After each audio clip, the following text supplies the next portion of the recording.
Hello everyone, it's Shane Kanto, your Wasteland reviewer, and I'm here to review Season 2 of Acapulco. And this is the Apple TV Plus series with Eugenio Derbez, who plays Maximo as an adult, who's telling his son about his whole entire experiences as a young man working at this very famous resort in Acapulco.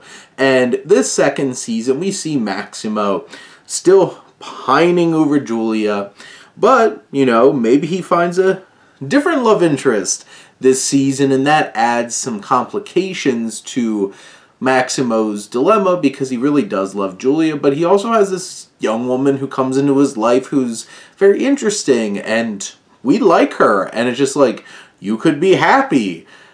Are you going to let this one go? And you have all those elements coming into this particular season.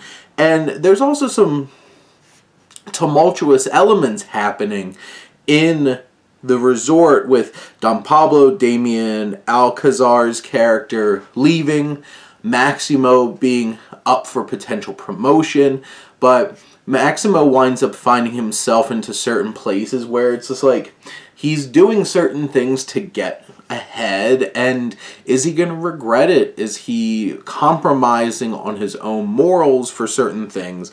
And how is that going to wind up coming back to bite him? And I feel like those elements come in.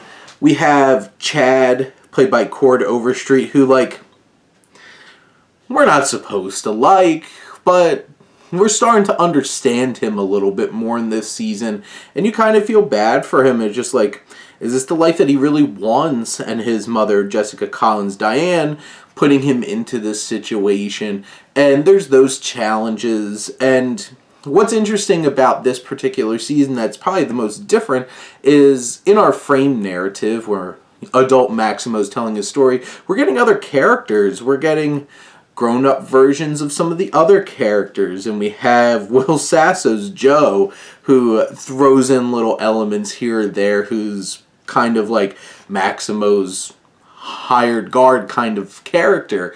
And you have those elements that shake things up and make them a little bit fresher. You do have the elements with Maximo's sister, who is gay, and how that's causing a lot of issues between her and her mother. And honestly, we get one of those moments in this particular season where their mom falls in love and meets this new guy, and we love him. He's such a nice guy, and it's very much like that Sean Astin second season of Stranger Things, where it's just like, I think we're on Team Bob here. And you have those fun elements that come into this. The show is still really funny. It's vibrant. It's exciting. And we care about these characters, and this season adds a lot of different layers and pushes our characters to go to different places. Maximo has to go to some places that maybe he wasn't prepared for, and we're still along for the journey. And I think this show is great. I have a lot of fun with this. I think this was a really strong follow-up to the first season, and there's a lot to love about it.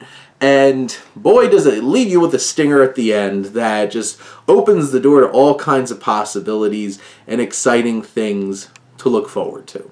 But those are my thoughts on Season 2 of Acapulco. Let me know what you think, and let's talk some TV. But thank you as always for tuning in and supporting your Wasteland reviewer.